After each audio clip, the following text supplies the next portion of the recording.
Hello, everybody. Welcome to the Rebuild Room. I'm really excited to get this channel going. Just some background information here for the Rockies franchise. As you can see, I just went in, loaded the live rosters. This is going to be for May 9th, the day I'm recording this. We just go full control here in terms of all the teams. Scroll back up, we're looking at the Rockies. Franchise setup, I decided to leave GM contracts on. As you'll see, I flipped that back on. I think it'd be a good idea to just give myself that option of if I'm a really bad GM, end up getting fired, we have to pivot with the series. I think it would be interesting. Injury management, I couldn't find the right button. I was looking for manual the whole time. I clicked off it on accident.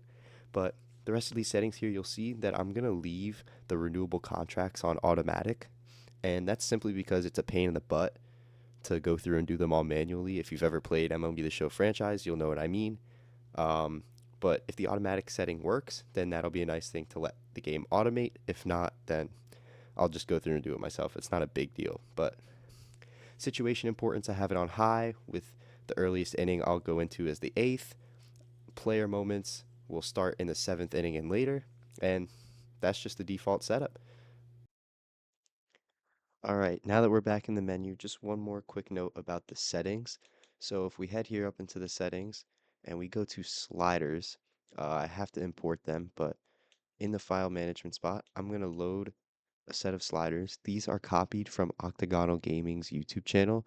He made a video at the beginning of the MLB The Show cycle, doing his settings and sliders and stuff like that for franchise mode. So I copied these directly off of him basically. So all of this stuff, the general settings here, the hitting and pitching, base running, all the stuff I'm about to scroll through, these are all copied directly off of him. He's honestly my inspiration for coming on to doing YouTube in the first place. So I'd highly suggest, I'm sure if you found me on here, you probably know of Octagonal Gaming as well, but he's an absolute legend. These are the sliders that I got directly from him. Just wanted to get that out of the way. But now that that is done, let's go check out the Rockies roster. And honestly, it's not great, but that's why we're here. So starting with the pitching, Chase Dolander, he's a stud, honestly. He's had a rough start to his career in terms of last season. 6.5 ERA, 1.55 WHIP.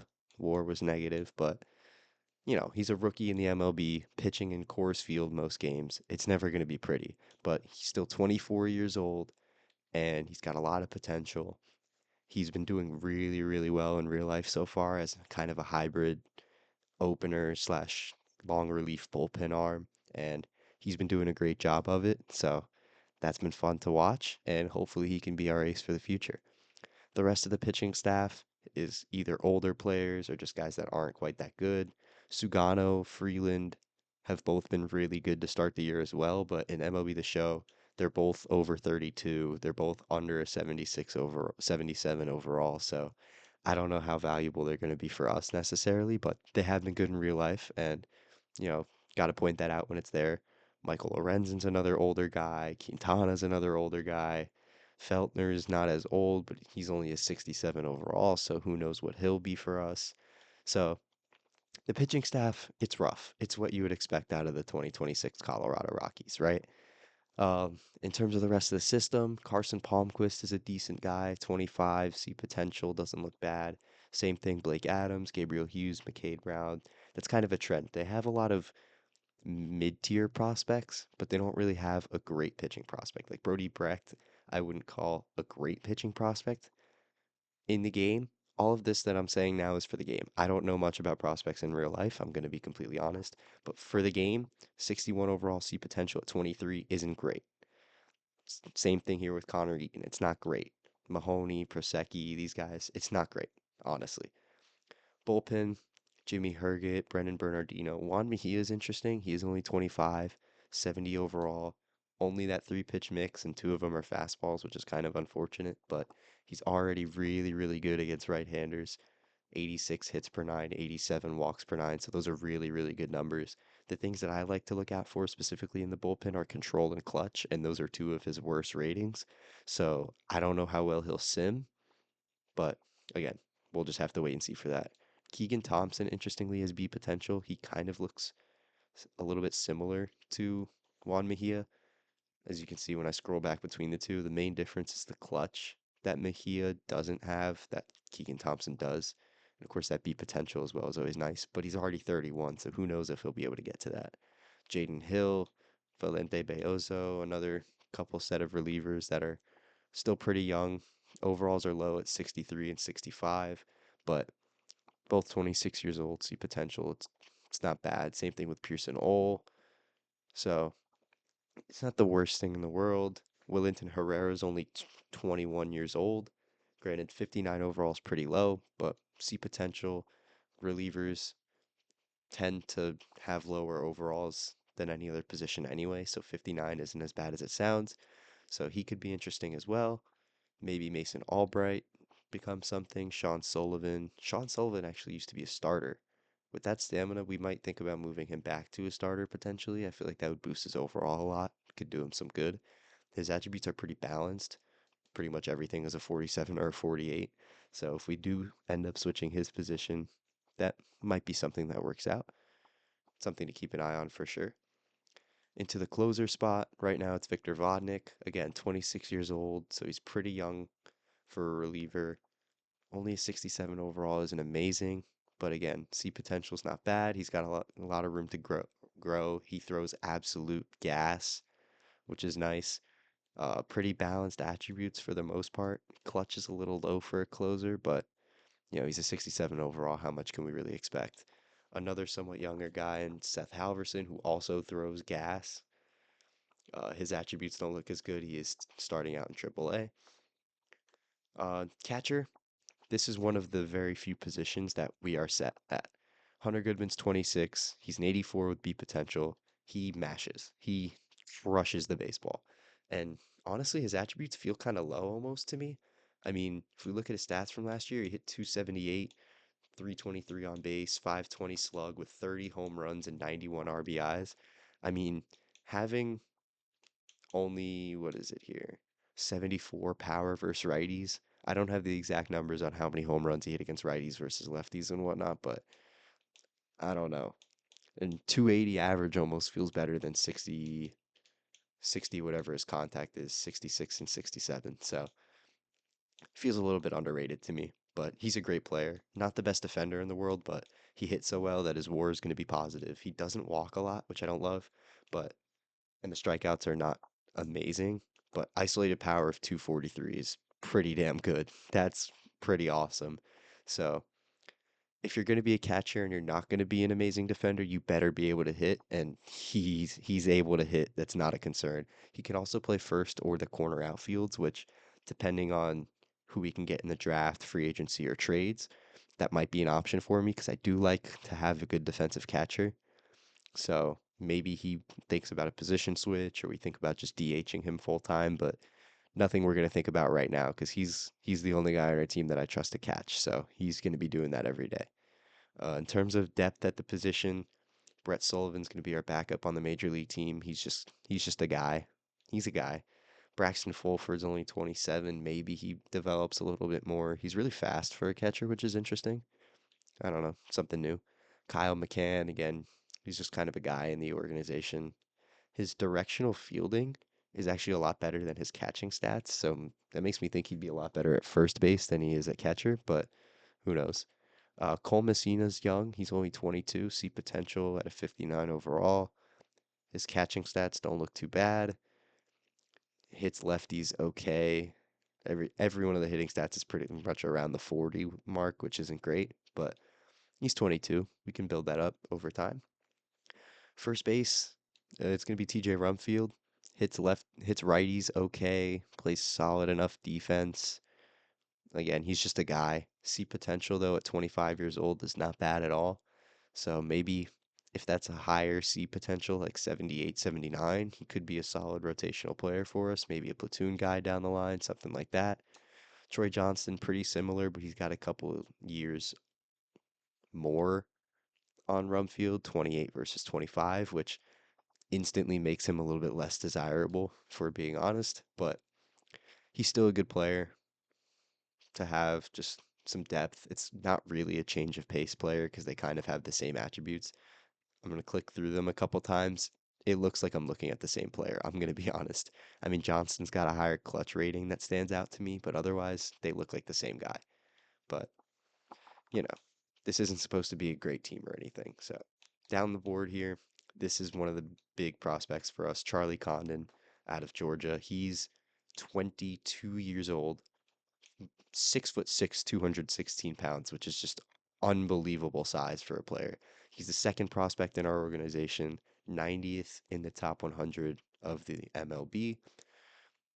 The stats don't look too enticing. It doesn't really show that he's good at anything, but he has unreal power. He is one of the few prospects that I am familiar with in real life, and his power is just ridiculous. He is so strong at that size. He can hit the ball like anywhere. I wouldn't be surprised if at some point he gets a 480 to 500 foot home run. That would not surprise me, especially in Coors Field. If he stays with the Rockies for his career, I would not be surprised at all if I see that happen. So he's someone I'm really excited about. He can play a lot of different positions.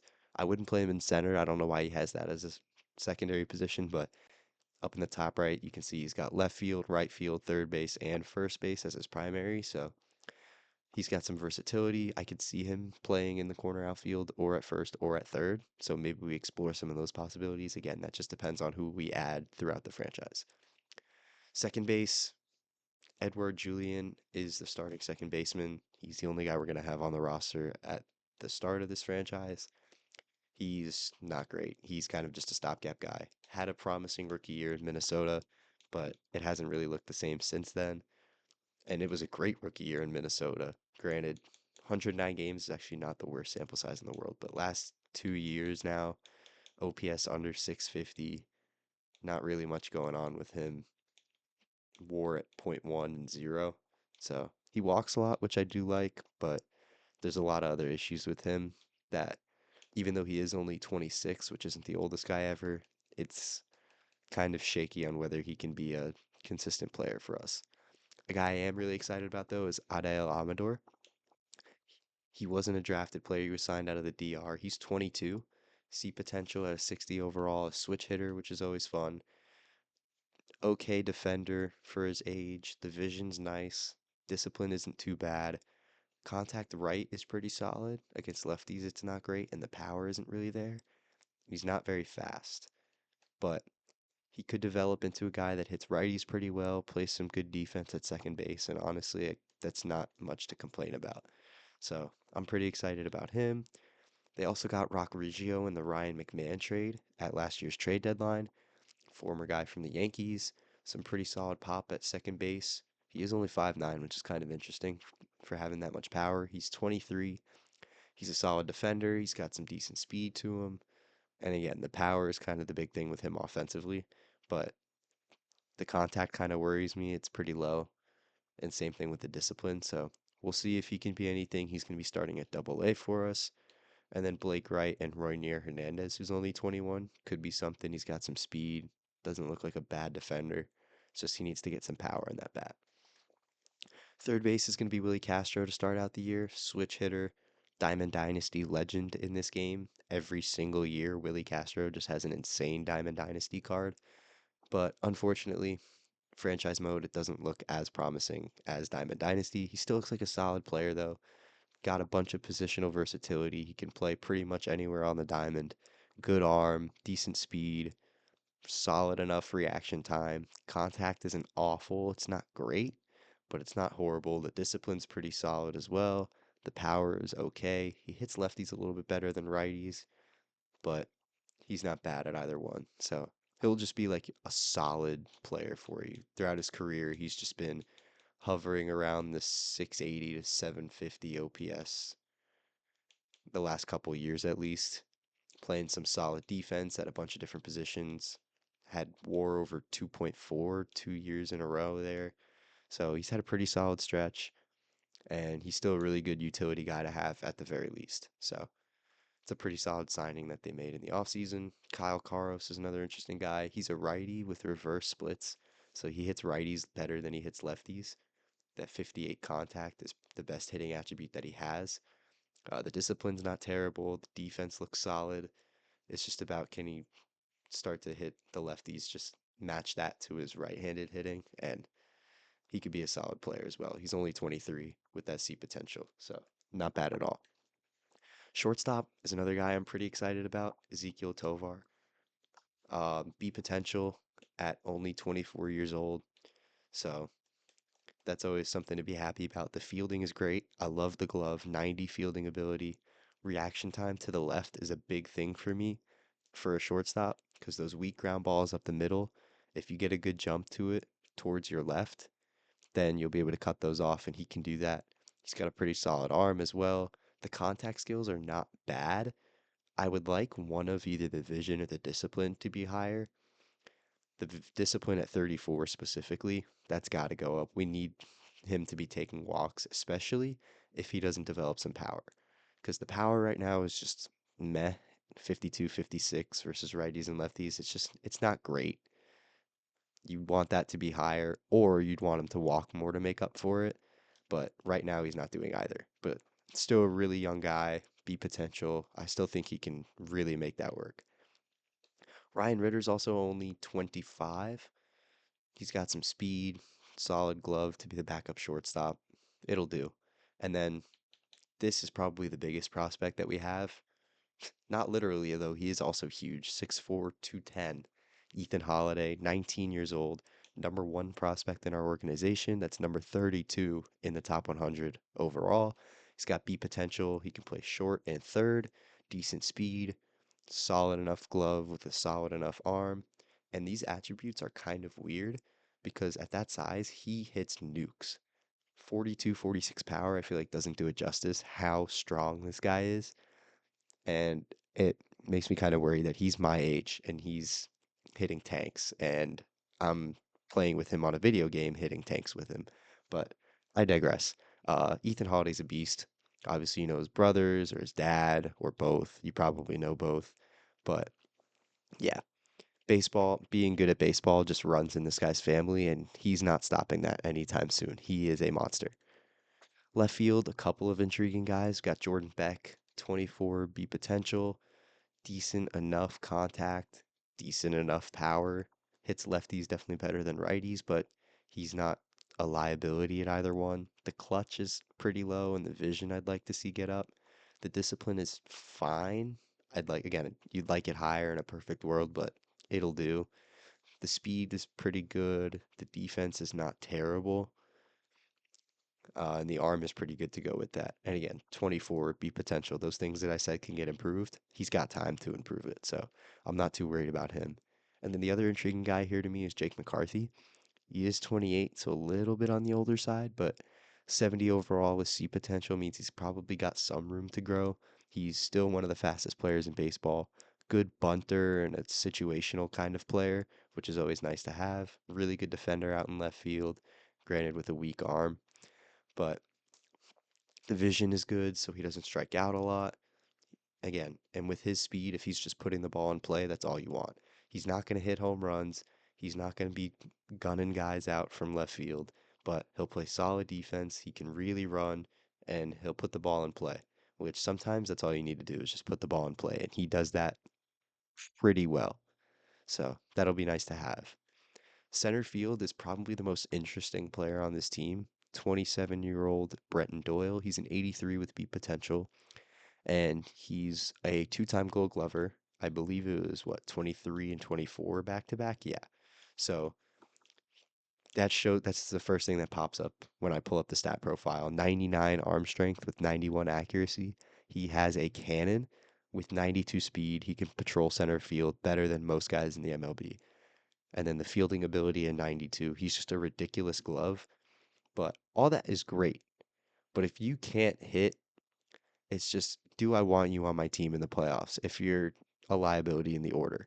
And with the B potential, you think maybe he's got room to grow, and I hope so, because having a guy like him in center field is so valuable. But I just don't know with the hitting. The clutch is fine. The contact left is fine. The power left is, we're pushing the definition of fine, but it might work. But against righties, it's just really not good for someone who's an 83 overall, who's going into arbitration, 3 years of arbitration before free agency, who's already 27. He's going to be 31 when he hits free agency. So he's got those 4 years to develop some sort of bat, and if he doesn't, I won't hesitate to trade him. As annoying as that is, if he doesn't develop the bat at all, then he might not be my center fielder. Especially with, again, the combination of low vision and low discipline, where you strike out too much and you're not walking enough to compensate. It's just tough to have that in the lineup. So he's had some good years with the bat. Specifically, 2024 was a really, really good year for him. The only one where he was even close to average, and he was far above average. 260, 317, 446 slash line is pretty good. 23 home runs, 72 RBIs. It's a solid season. 30 stolen bases as well. It's a really solid year, and that's the one year that really gives me hope that he can develop. His WAR is always positive just because of how good his defense is.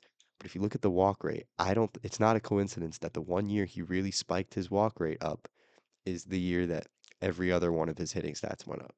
So, if he can get on base more, just start walking, that usually means the hits are going to come. So hopefully he can get back to that sort of hitting form. Otherwise, I don't know how much longer Brenton Doyle stays in Colorado.